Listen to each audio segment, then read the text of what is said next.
a year, and is it just shifting people around from being on the live register to being in a job for 6 months, back on the dole and whatever? They're issues that obviously you will address in the next number of months, but if you can give us some guideline, because I don't want to be negative on this, because I think across Europe we need to get young people in particular into employment, and hopefully that's where we start to rebuild. The Deputy Minister.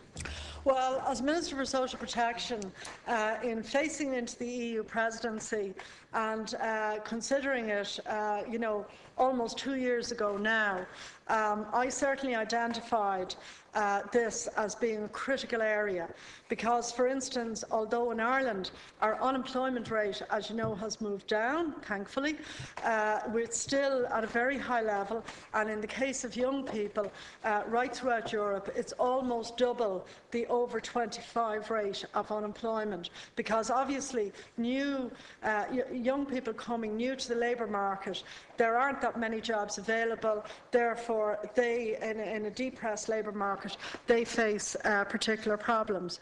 I have to say I have been meeting regularly with the EU Commissioner for Social Affairs and with fellow ministers across Europe, pressing on them, that in the context of Europe, it's difficult to envisage a social Europe, which is a critical part of Europe, that will countenance an unemployment rate of 50% and over in some of the countries which are facing severe economic difficulties. Now, in terms of fleshing out the details, all I can say at this point is that, first of all, the agreement based on the work done in particular by Eurofound, the foundation in Ireland, which is actually headquartered in Ireland for living and working conditions, has been an agreement broadly to focus on young people who are not in education, employment or training, because they're the people most at risk of long-term unemployment. Thank you, Minister. Secondly, then, we have the agreement about the budget heading of €6 billion, provisionally at the moment. Perhaps we'll know the outcome of that after the European Parliament has deliberated with the Council President, and therefore I will come back to the Deputy as we pin down and we get it passed in full, if you like, at the May Council. Wow. But the agreement is, I hope, a very good signal for Europe going in the direction of social Europe. Thank you. Deputy, similar question. I like the other speaker, I welcome the initiative, because we're in a situation here whereas there has been some very marginal improvements in the number of people at work, largely due to part-time, 14,000 part-time jobs being created in the last 6 months. Nevertheless, the number of people under the age of 35 at work continues to fall, perhaps reflecting the fact that immigration is still very much a feature of the Irish landscape. But I just want to ask the Minister, I think the figure she mentioned was 6 billion, the provisional figure was 6 billion over the lifetime of the programme, is that right? Have you any idea how that's going to break down in relation to what we'll be entitled to from that, and what sort of matching funds? Is there any estimate being done on what sort of matching funds the government is going to have to provide to make the guarantee a reality here, year after year, during the lifetime of the programme? And can I also say to the Minister that it's not just a question of, as I understand it, a question of guaranteeing a job. If you can't get a job, you're guaranteed that you'll go into education. Now, the Minister will be aware that people who are long-term unemployed in particular, a lot of them are going to the fourth level education. I mean, the government has cut provision for fourth level education this year. The pupil-teacher ratio has been increased from 15 to 17, and the TUI, which the union representing the teachers providing this type of education, said they'll be able to deal with less applicants this year than last year. Minister. Yeah, the government in particular, in terms of additional provision this year, has established, and you'll probably have heard it being advertised on media, the Momentum programme. That's a scheme for education and training interventions. And the critical thing about that is that that training has been targeted at areas where there is employment available. I think in the review which was done for my department in relation to, for instance, the various schemes that the Department of Social Protection supports, we're spending roughly 200 million this year in a £1 billion plus package on employment supports. 200 million to support people back into education. Now, I think one of the things that's important in terms of supporting people back into education is that we're all aware that there are areas, for instance, where there are job vacancies, IT probably being the most obvious one, and that we should specifically seek to, if you like, help people when they go back into education to subsequently help them back into work. The Department of Social Protection, up to the changes that I've been making, was largely a passive department. If you qualified for payment, you got the payment, and you could be left there alone for forever after. We've been changing that into having an active service, not just to help people back to education in the new intro offices, but to help them back into employment. So it's part of a coherent structure and framework of helping young people to get, particularly their first job. Could I have brief questions from the deputies offering Deputy Osnody? Minister, it's in relation to the funding as well, but also in relation to emigration.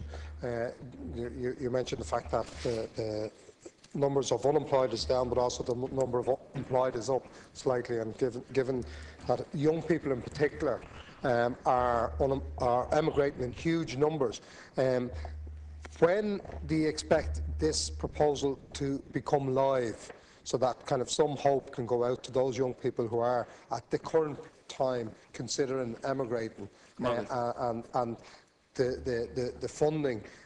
Can you ensure that in your discussions that the funding be, if you want, front-loaded as much as possible, so that the effect can then have its own momentum? Deputy same question. Deputy Wallace and Deputy Murphy, briefly, please. I'll just have time for Deputy Murphy. Deputy Wallace first. Minister, no doubt any employment supports from the government are to be welcomed, but given that our youth unemployment is at 30% at the moment, and we're looking at the Europeans of Greece, Spain and Italy at over 50, and ours is probably only down at 30 because so many of ours are emigrating. Would you not, you say, Minister, that impact of job losses is severe on the youth, but the impact of austerity, more so than in a normal climate of just job losses, is very dramatic on young people. And I would say that an awful lot of young people move into the domestic economy first at a young age, and the domestic economy at the moment has failed to recover for a number of reasons, aside from upwardly-only rents, and rates are actually going up still, energy costs are still going up, and the banks are still closed. It's impossible to get money out of a bank still. Do you not think that the government, you can throw all the support you like at this initiative, but until you actually deal with the domestic economy, it's going to be very hard to come up with the good figures that you'd like? Thank you. Deputy Murphy. Thank you, Lachlan Cola. And just to welcome the initiative and to congratulate the Minister on all the work that she is doing in Europe in this regard. I'm really on a point of clarification, Minister. If the recommendation is agreed at the European level, are we then to see that the measures that can be taken up by unemployed people, the thresholds come down? For example, with the Back to Education allowance, whereby if you want to avail of third-level education, you have to be unemployed for a period of up to 9 months. Does that mean that that period will then come down to this new 3 or 4 month threshold? And will that apply across the other schemes as well for people who are unemployed? Thank you. Final reply on this question. Yes, in relation to the funding, all of this in relation to Deputy O'Snuddick's question and Deputy O'Dea's previous question, all of the funding amounts have to be finalised, but in general these funds would be within the envelope of European social funds and cohesion funds. I can't give you a final figure except that President Van Rompuy's indicative figure was 6 billion, 3 billion of which, if you like, was in the context of current resources and 3 billion which was additional. But I am conscious of the fact that President Van Rompuy has to finalise and negotiate that with the European Parliament, and I know that the European Parliament and parties throughout it and groups have been extremely supportive of the development of a youth guarantee. When will it start? Assuming that all goes well, it would be due to start when the next budgetary period starts, which is the beginning of 2014. But it would be necessary, therefore, to look at how it affects different countries. And one of the suggestions which has been made is that for countries with a youth unemployment rate above 25%, which would include ourselves, that some of the spending and the activities would be front-loaded, because, to take up Deputy Wallace's point, when you have a depressed economy, one of the important areas for youth training and education would be apprenticeships, but as I'm sure Deputy Wallace knows, that has fallen on very, very lean times indeed because of the collapse in construction. So we're talking about building a platform and a framework to help as many young people as possible to get education and training. And just let me say briefly, in Finland and Sweden, they had bad banking collapses, and one of the things that helped them subsequently was, during that period of the collapse when the economies were recovering, they invested in education and training, and that paid enormous dividends when the time came when the economy had recovered. The next question is in the name of Deputy Martin Ferris, number 86, and I call on the Minister. This is question number 86. Yeah. I'm very conscious that the forthcoming changes to the one-parent family payment scheme highlight the need for additional supports for lone parents that will be affected by these reforms. In particular, there will be a need for additional after-school childcare provision, so as to assist former lone parent recipients make their transition into employment or into, as we've just been discussing, education and training. The joint childcare initiative that both I and Minister Fitzgerald announced as part of Budget 2013 is in recognition of the supports these individuals will require. The initiative will provide approximately 6,000 after-school childcare places for low-income families and social welfare income support recipients who can gain employment and who have children of primary school age. And the officials from my department and the Department of Children and Youth Affairs and the Department of Education and Skills, they're presently working out the exact details of this new after-school childcare scheme, which it is intended to initiate on a pilot basis from April of this year. In addition, the Deputy may be interested to know that we're currently finalising a programme to be introduced to community employment that offers a career path for job seekers who wish to become childcare practitioners. The programme will provide access to a FETEC Level 5 major award in early childhood care and education while on CE, and this is currently being rolled out as a pilot programme and will later be extended to all CE schemes involved in supporting childcare services. And CE participants will be given up to 3 years, including work experience, on the scheme to complete this programme.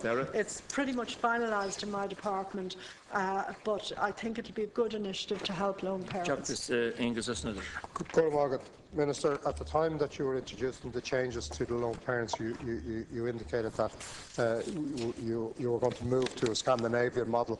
Then you also, in relation to the child benefit cut earlier this year, that the money would be spent in that way. I don't think the savings that you've made in either or both of them amounts to the pilot scheme to date. So can I ask you, has the savings that you made in relation to the lone parents, the changes that you introduced last year, and the savings that you are making by cutting child benefit this year, will they or are they being ring-fenced to ensure the full delivery of the 6,000 plus after-school places that are required? Thank you, and just on the final one, is on the CE one, it was logical from the start that that would be implemented a 3-year CE, kind of to allow for that, because there were indications last year that some people weren't managing to fulfil their VTAC level 5 because the time ran out and they had to get extensions which weren't being granted or were being awkward about. So I welcome that news. Final answer, Minister.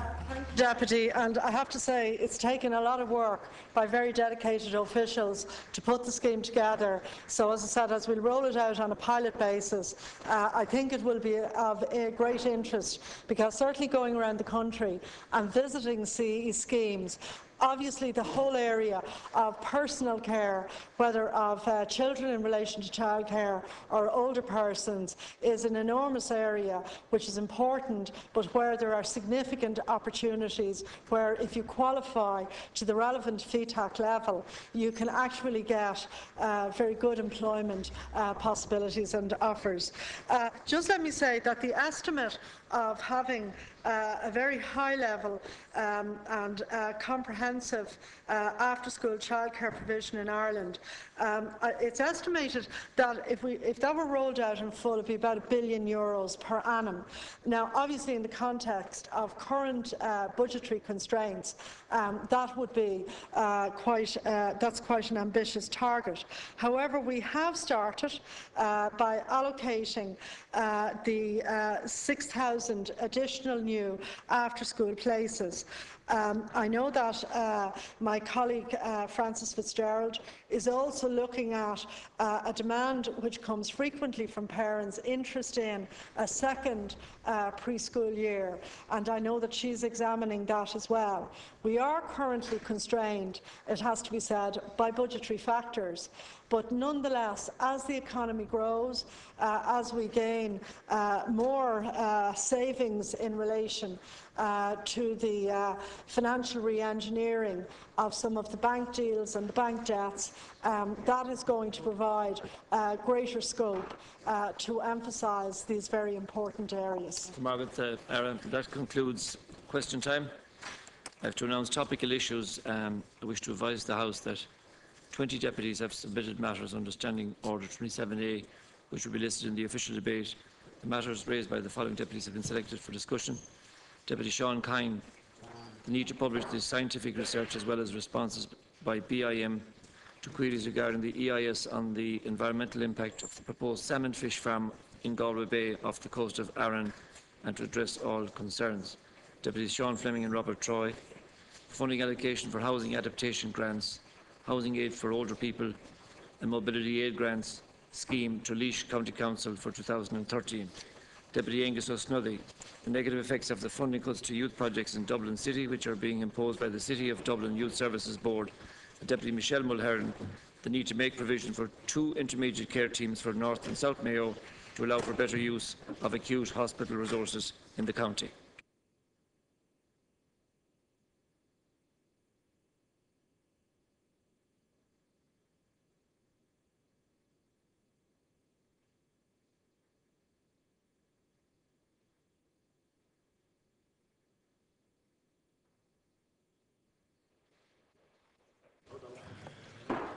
We now move on to leaders' questions. I call on Deputy Micheál Martin on behalf of Fianna Fáil.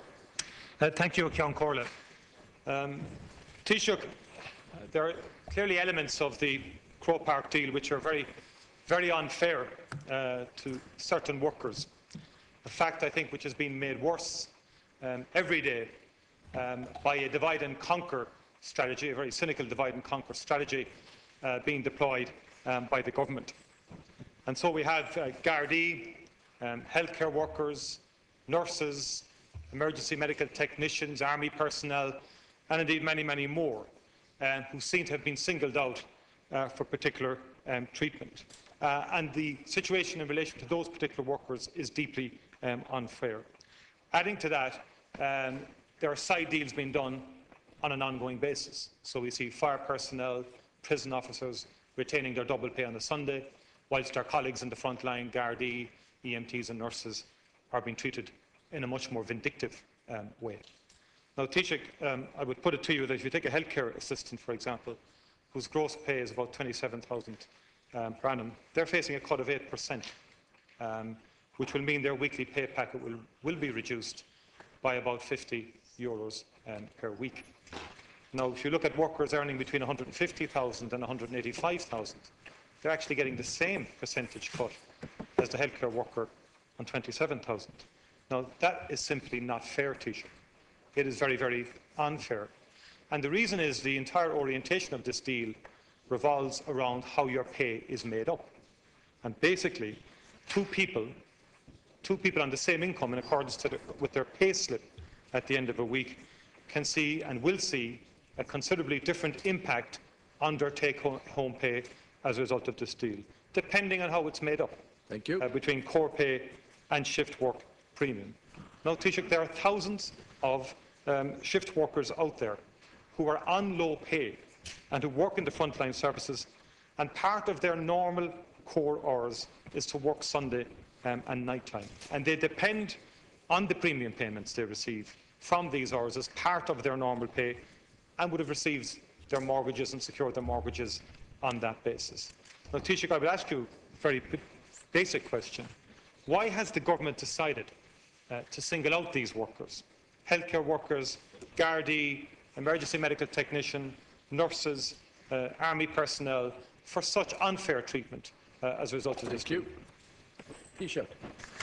Well, I think that Deputy Martin should reflect on the situation that has evolved here.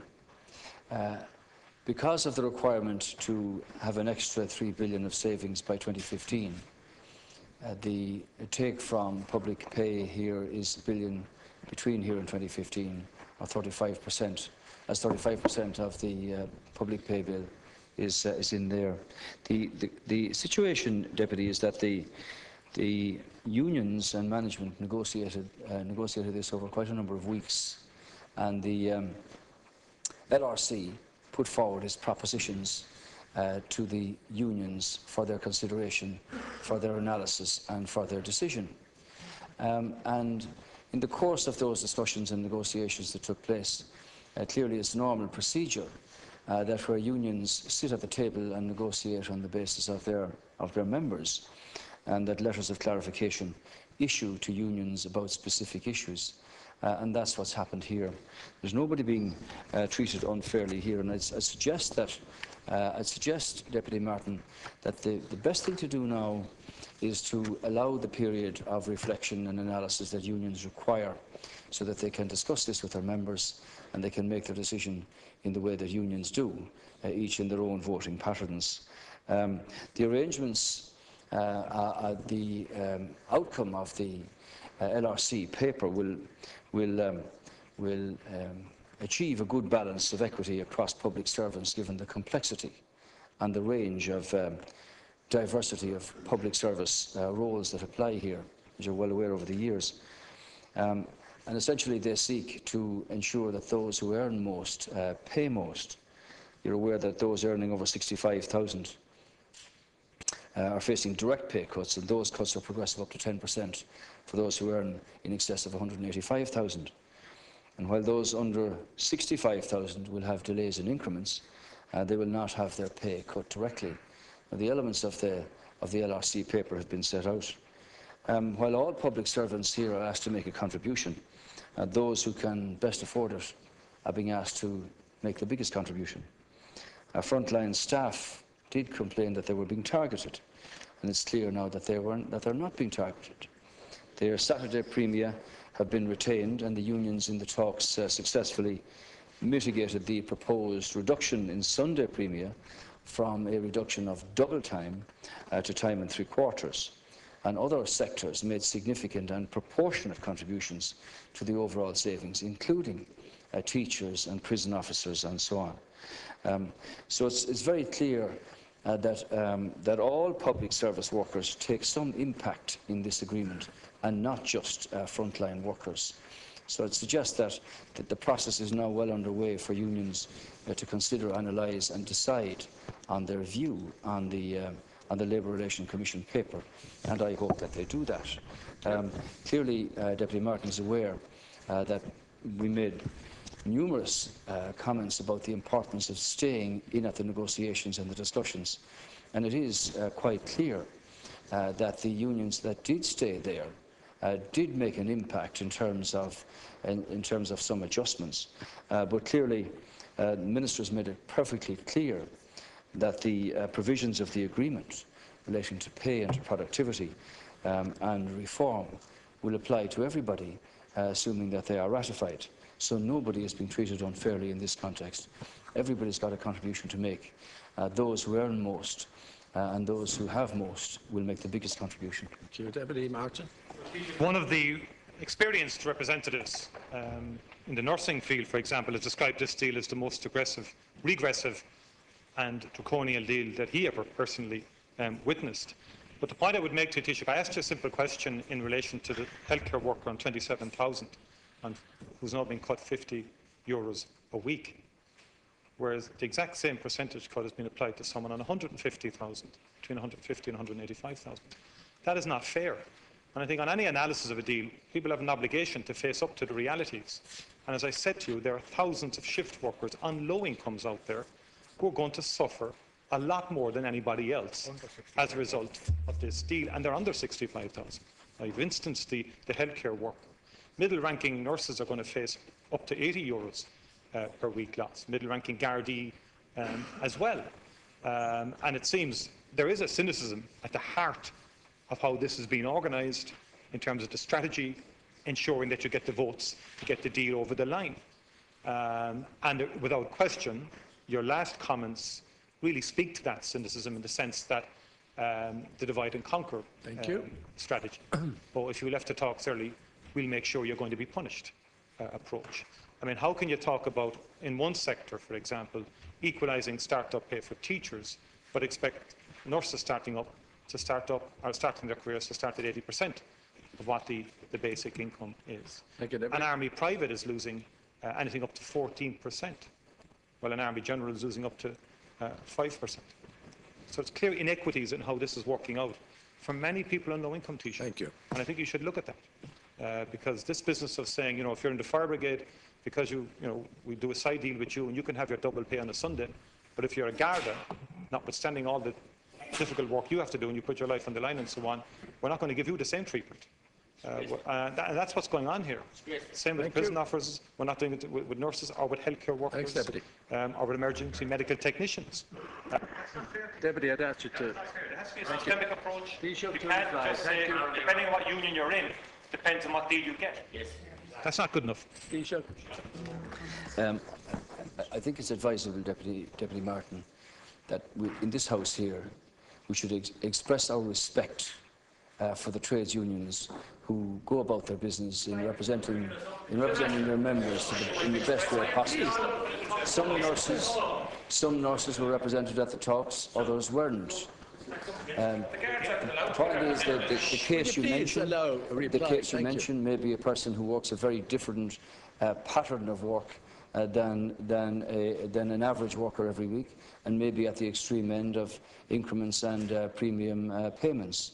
But the point here is that these talks and these negotiations were the first, actually, and the most detailed, to spread out right across the spectrum from those who earn the most to all of those under 65,000 who are not having any direct pay cuts applied to them, and that everybody would make a contribution to reaching the target set here, which essentially is about the message of sorting out our public finances, of getting our deficit down to 3% by 2015, and making arrangements that every person in the public sector, from the highest to the latest recruit, make a contribution towards this, what is essentially a national challenge.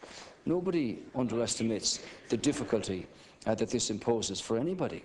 But these talks, Deputy Martin, were the widest, the most detailed, the most targeted, and I have to say they are the fairest across the board because they've been negotiated by the unions who clearly have made fundamental adjustments to original propositions.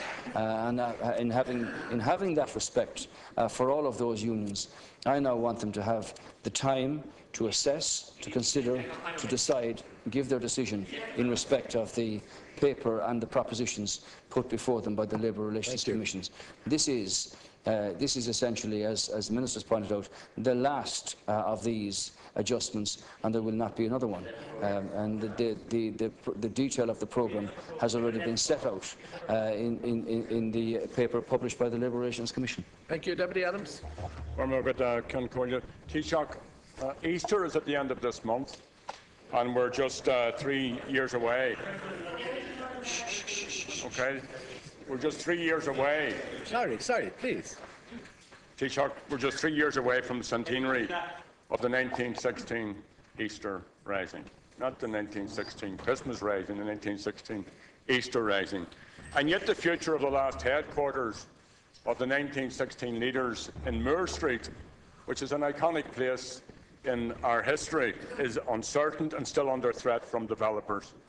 Now, the Taoiseach is familiar with this part of our capital, with this historic quarter.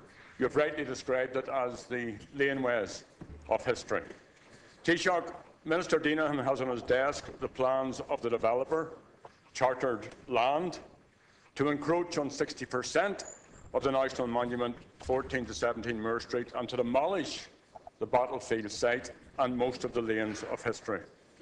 So, Cian Corley, will the Taoiseach ask Minister Deenan to refuse to sign approval for these plans of Chartered Land, given the fact that the company is now presenting modified plans which are subject to approval of planning application, which have not yet been submitted by Chartered Lands? And is the Taoiseach aware that if ministerial approval is given at this stage, that there's no guarantee that any such modifications will be made, or that revised planning applications will be submitted subsequently, and this site, which has been grossly underdeveloped, will be lost forever? Thank you. Taoiseach. We've discussed this before in the past, Deputy Adams. Obviously, everybody would like to see a situation where we would have appropriate centenary celebrations in 2016 this year. There are a number of features here in this capital city of our country which need to be attended to. One, for instance, is the military archives in Carbrua Barracks. One is the Kilmainham jail situation and the courthouse there. The other is the GPO itself, and the case you mentioned of Moore Street, 15, 16, 17. Indeed, as I've often described, the lanes and the lanes of history, right up as far as the rotunda, or the site of the actual surrender on the pavement, just a short distance away from that. Now, the programme and the plans that were put in for the development of Moore Street were certainly pre the construction crash, and as has been pointed out on a number of occasions, it's actually allowed some more time for reflection on what is the best thing to do here. The Minister for Arts and Culture is actually very interested in this himself as a citizen, and never mind as a minister, and is in charge of the chairing of the committee dealing with the appropriateness of centenary celebrations. Now, I know that there are a number of serious elements involved in this, and if you take my word on it, Deputy Adams, we're interested in seeing that Dublin, which was the centre, if you like, of the 16 Rising, would have a number of features decided upon here to be in a position to appropriately commemorate 2016 when it comes around in 3 years' time. I watched a construction of a video recently of plans for Moore Street and the surrounding area, and there are a number of elements attached to this: the City Council, the Minister, NAMA, developers, owners, and so on. So I'm quite happy to work with parties through the Minister and his committee to see that we do the right thing here in the interests of having an appropriate centenary celebration for 2016. In the past, I have to say, I've had to advise people from abroad that the site of 15, 16, 17 is not conducive at the moment to what you would expect if you were to go to look at the location where the first fledgling steps were taken towards economic and political independence, and it's not the kind of place that we can send people with pride at the moment. I hope we can deal with that in a sensitive understanding and comprehensive fashion in the time ahead. Thank you. Deputy Adams. Well, the Taoiseach, the sites you mentioned, like the GPO or indeed the archives, are not under any threat. You know your history as well as I do. When the British had an empire, brave men and women went out and proclaimed a republic. And then, after days of fighting, they withdrew from the GPO and made their way into Moore Street. Now, I can't think of any other country in the world, can't think of anywhere else in the world, whatever the complexion of the politics, where you would have such an iconic site in the state that it is in at this time. And I actually think that it's evidence of the state we're in. It's more evidence of the counter-revolution which followed 1916 than the actual revolution which was bravely proclaimed in the proclamation. Now, I've met, as I'm sure you have, with the relatives of the 1916 leaders. I met them no later than Thursday of this week. And I share their concerns. I've seen the very slick video produced by a developer who's concerned to build this huge shopping mall in the capital city, which we don't need. And the battlefield site will be destroyed as part of that. So, Taoiseach, I have a number of questions. First of all, I would like you to use an Ulster expression and just say no. Say no to the developer and build the site properly. Build it as an iconic parade, a quarter, a 1916 revolutionary quarter, which the world would be interested in. But two questions, if I may. Do I deduce from your remarks that you will allow the commemorative committee the chance to discuss the minister's proposals before he actually submits them to the cabinet? And if that is the case, that would be a very, very good thing. And then finally, you promised 2 years ago to meet the Save 16 Moore Street Committee and to meet the relatives of the signatories group. That was 2 years ago. Now, I know you've been very, very busy, but I can't imagine a situation where the families of Connolly or Pearce, MacDonagh, McDermott and so on would not be met by the Taoiseach, just out of respect of what their loved ones who were executed at that time sacrificed for the people of this island. So that's the two questions. Three questions, Taoiseach. Say no to the developer and say yes to a battlefield site.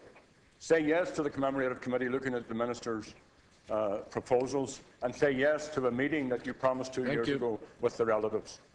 Taoiseach. Deputy, I have no objection at all to meeting with individual groups or members. It is a question of availability and time, and clearly the relatives of the 1916 personnel have a particular allegiance and understanding, and indeed tradition involved in that. That's not an issue. So, when you ask your question, are you prepared to meet with these personnel? The answer to that is yes, of course.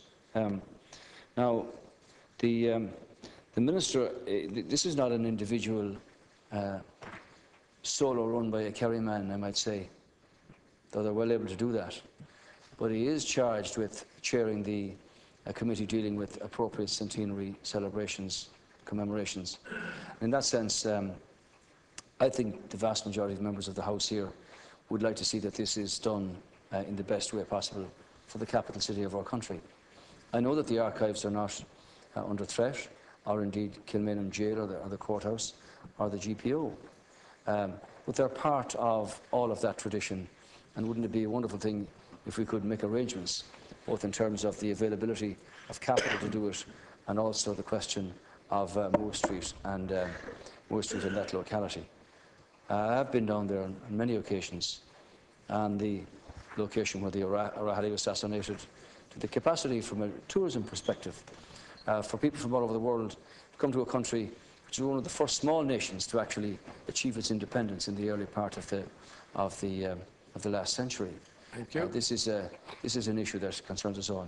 So I'm quite sure that Minister Deenhan would be very happy to discuss his proposals, as should be so, even in here, or certainly at committee.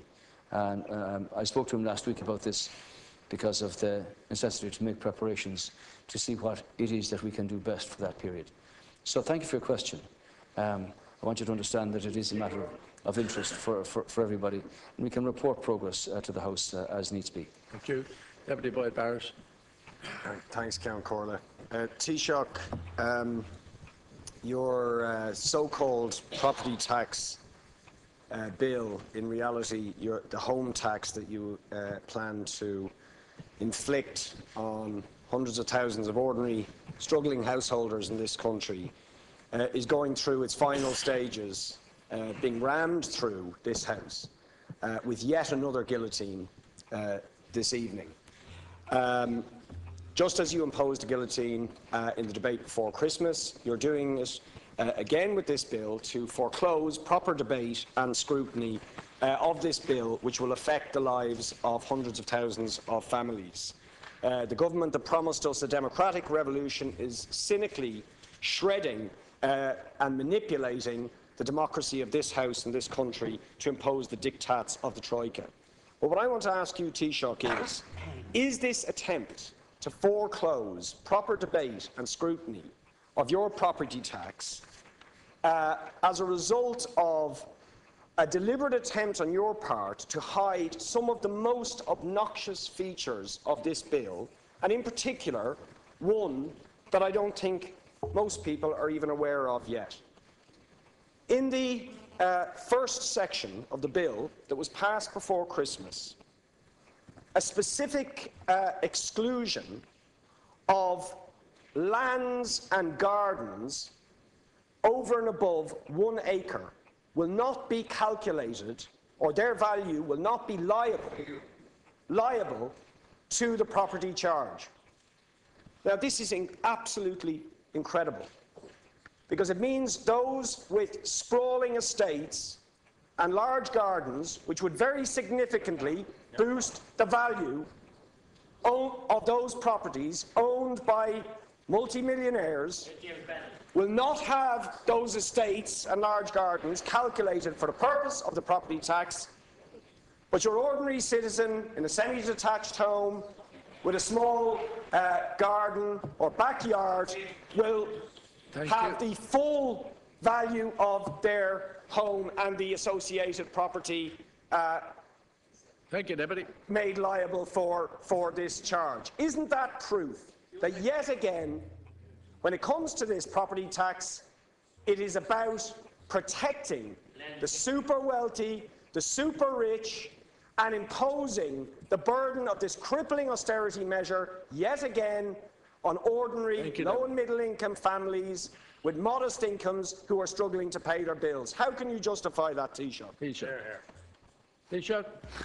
Well, this is not a land tax. You weren't here years ago when the land tax was being proposed. This is a property tax. This is a house tax. This is a self-determining valuation system. And if you actually say that a bit of ground around a house is a sprawling estate, well, then you want to move out of your constituency and look at the country. Travel the country. I think I saw some of your people in Letterkenny yesterday. I'm not too sure. There were a loud cacophony of noises about property and other things. I think there were some of yours. But in any event, Deputy, the answer to your question is that this is a property tax based on the house, and the valuation is set by the owner of the house, who is liable for the property tax. The Revenue Commissioners will set out their communications process next week, when the initial correspondence is sent out to the persons who are assessed as being the owners of the houses and the property in the country. And afterwards, it's quite clear, of course, that at least 65% of the revenue coming from the property tax, which will be on a half-year basis this year, will be retained by local authorities for services for the people in the areas in which they live. So I hope that answers your question. It is not a land tax. It is a property tax based on the house, the valuation of which is determined by the owner. Thank you, Deputy Boyd Barrett. You see, Taoiseach, this is why we needed proper scrutiny and why we need sufficient time to discuss amendments and scrutinise this bill. because you are glossing over a very important fact here.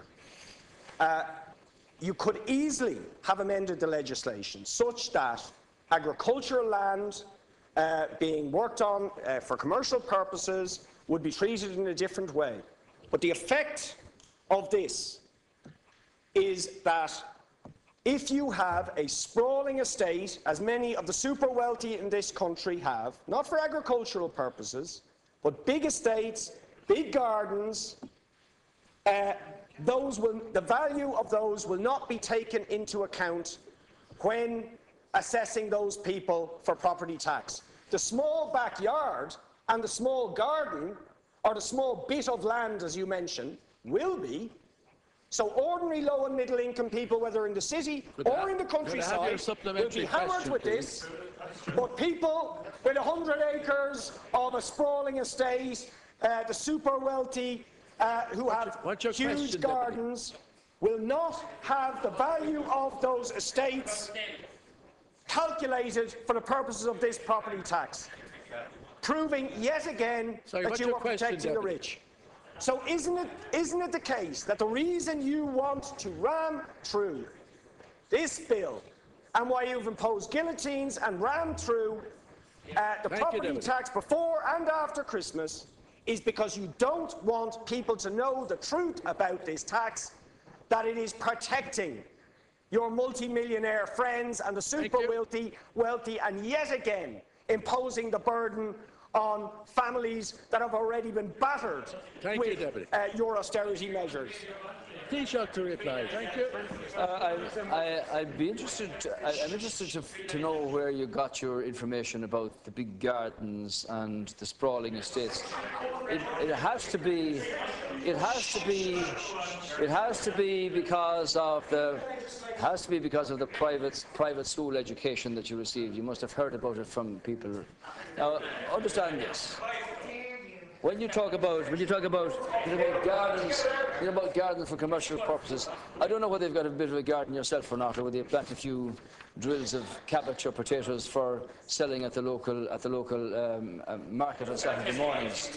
But you are entitled, Deputy Boyd Ballard, in a country with plenty of land here, to have the space to stand outside your house and look back at it and see have you painted it properly or whatever else. This is about the property tax on the house. It's on the house it is, not on anything else. And if you're going around now propagating that people before profit and whatever else, that you want to tax every square centimetre of land in the country, then you're talking in the wrong area. This is about a house property tax. And the valuation is set by the valuation is determined by the owner in accordance with estimates that are submitted by the Revenue Commissioners based on the localities. So it's not a case of confining everybody merely to the four walls of the house, as Deputy McGrath will know down in Tipperary. This is a case of giving a small space around the house where that applies, and the property and the valuation is on the house and determined by the owner. But it is a house property tax, not a land tax. Thank you. I hope you understand that. That completes leaders' questions for today. We now, when you're ready, Taoiseach, we move on questions to your good self.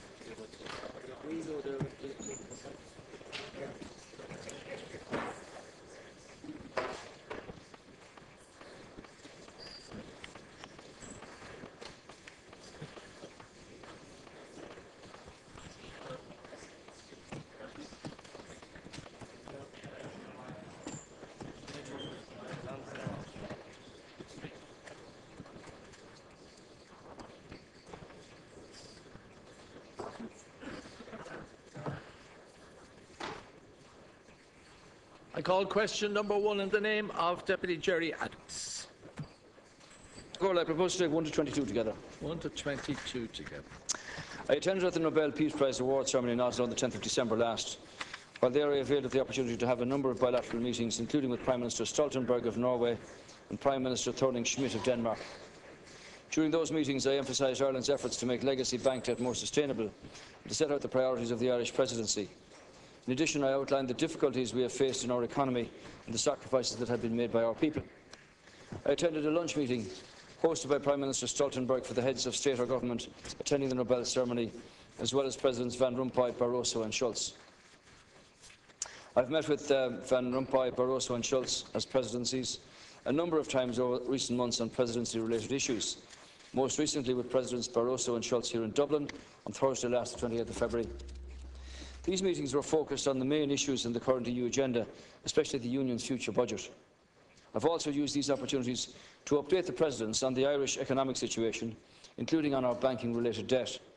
Last Thursday's meeting focused on the next steps on the EU's multiannual financial framework. We also referred to the agenda of this month's European Council, strengthening economic and monetary union, and the work of the Irish Presidency. As a courtesy, Prime Minister Cameron telephoned me before he delivered his speech on the UK and the EU on the 23rd of January to brief me in general terms on its consequences and its contents. I will meet Prime Minister Cameron in London next Monday for our annual review of British-Irish relations. As part of my attendance at the World Economic Forum on 23rd-25th of January, I took part in an interactive plenary session entitled The European Crisis, The Way Forward, with Prime Ministers Monti, Rutte and Thorning-Schmidt. As there are separate questions down relating to my attendance at the World Economic Forum, I don't propose to go into details of this meeting in this reply. I met with Prime Minister Reinfeldt of Sweden in Dublin on Friday, 22nd of February. Our discussions focused on the work of the Irish Presidency, strengthening economic and monetary union, trade, the multiannual financial framework, youth unemployment, the single market, and the Swedish experience of recession and return to recovery. While I have not very recently had formal bilateral meetings with President Hollande, Chancellor Merkel, or Prime Ministers Katainen, Samaras, Rajoy and Borisov, I did see them and all of my European Council colleagues at the European Council in Brussels on the 7th and 8th of February, and I will, of course, hope to see all of them again at the European Council meeting later this month. Thank you. Deputy Adams. I would like, if we have the opportunity, to come back and ask a question on another issue, but for now, if I may, in my supplementary, I want to ask Taoiseach, has he discussed with the other European leaders the currently stalled Middle East peace process, and particularly, as you will know, the EU heads of missions Jerusalem report was handed over to EU governments in January, and I wrote to you on the Taoiseach about this last week. And this report finds that Israeli settlements in East Jerusalem and the West Bank are the biggest single threat to the two-state solution. They find Israeli policy to be systematic, deliberate and provocative, aimed at making it impossible for Jerusalem to become the capital of two states. And the report concludes that the Israeli government is pursuing a deliberate policy of seeking to drive Palestinians out of East Jerusalem through restrictive zoning and planning, demolitions and evacuations, excavations, discriminatory access to religious sites, an inequitable education policy, little access to health care and inadequate provision of resources. And it identifies some settlement construction on the southern flank of East Jerusalem as being the most significant and problematic. Now, I won't take you through the rest of it, we don't have the time, but the report calls upon the EU, and I remember this is a report that's coming from EU heads of mission, to prevent and discourage and raise awareness about problematic implications of financial transactions, including foreign direct investments from within the EU in support of settlement activities, infrastructure and services. And it recommends that the EU, which is Israel's largest import and export market, to take sanctions against settlements in the East Jerusalem and the West Bank. So this is under our presidency, Taoiseach, so I'm asking you, will you act on these recommendations? What steps have been taken since you received the report? Do you support these recommendations? And then finally, a prisoner died, a Palestinian prisoner died, a young man who was arrested for throwing a stone. And the Palestinian authorities have alleged, he's a man called Arafat Jaradat, that he was tortured. And there's been further exacerbation because 2 children were killed. And also there was a to Palestinian-only apartheid bus lanes. So all of these issues are 4,500 Palestinian prisoners. I'm just asking, under our presidency and given our own history of peacemaking and our history of conflict, can these issues be raised? Has the Taoiseach read this report, and will you act on these recommendations? Thank you, Deputy. Taoiseach. Well, the answer to the question is that at each European Council meeting there has been a report given on the Syrian question by the High Representative Catherine Ashton, and that's outlined the devastating consequences of the conflict there. I haven't had time to read that report, though I have it in my office. Conflict in Syria, as you're well aware, Deputy Adams, has been absolutely a major priority for the European Union in the past 2 years.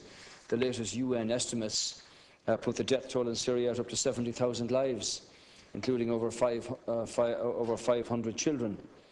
At least 2 million internal Syrians have been displaced, are displaced internally, and a further 2 million are in serious need of humanitarian assistance. In fact, evidence given by the High Representative was that the Christian population in particular has suffered unprecedented attacks. 820,000 Syrians have fled to neighbouring countries as refugees from the violence. So during our presidency, the Minister of Foreign Affairs and Tánaiste obviously treats this as a major priority. He discussed the question with Secretary of State Kerry the other day, and we will fully support the efforts of the EU High Representative in her work on this issue, and we will use our influence insofar as we can to advance the efforts of the Union to bring about a political solution to the conflict and a deal effectively with the humanitarian fallout from the consequences of it.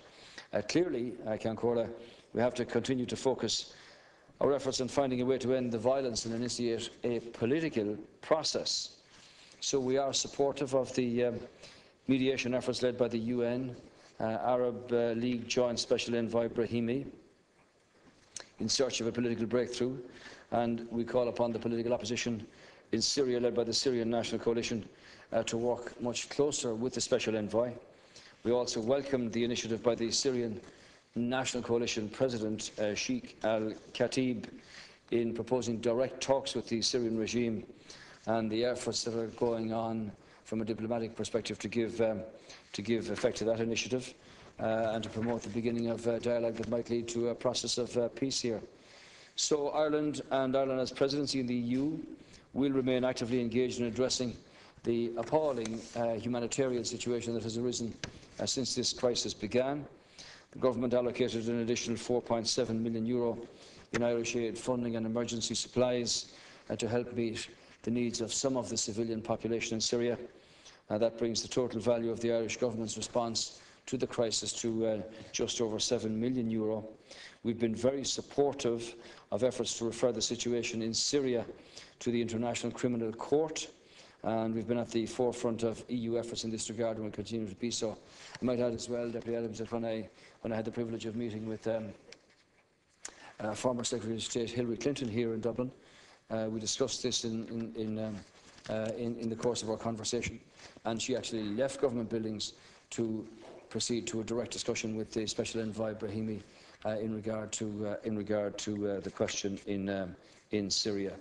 I have to say, at the Davos World Economic Forum, there was a contribution made by Mr. Solano, who did say that Europe, in particular, has got to look at what's happening across the Mediterranean, because the situation is evolving globally as well for the time ahead, and it may well be that there will be a requirement for a far more focused and more detailed analysis of how it is that how Europe should look at the entire Middle East and what its relationship with it is going to be in the time ahead.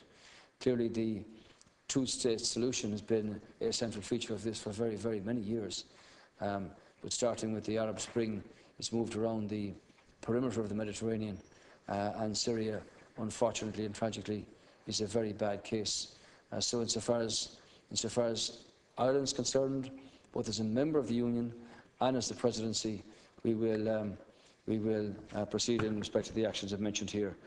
I suggest perhaps you might put down a topical issue in respect of the specific issue of the report, which the Minister of Foreign Affairs would be happy to respond to on the next occasion we have questions, be able to answer you in some greater detail on that. Thank you, Ceann Comhairle. I think I've 11 questions down out of the 22, so I won't get around to all of them, obviously, in this, but I hope I get an opportunity to come back later. Last week, Taoiseach, I raised with you the fact that the European Central Bank is currently earning over €500 million per year in profits from the holding of Irish bonds. 6 months ago, the European Central Bank agreed to return all profits on Greek bonds to Athens. Ireland and other countries forced out of the market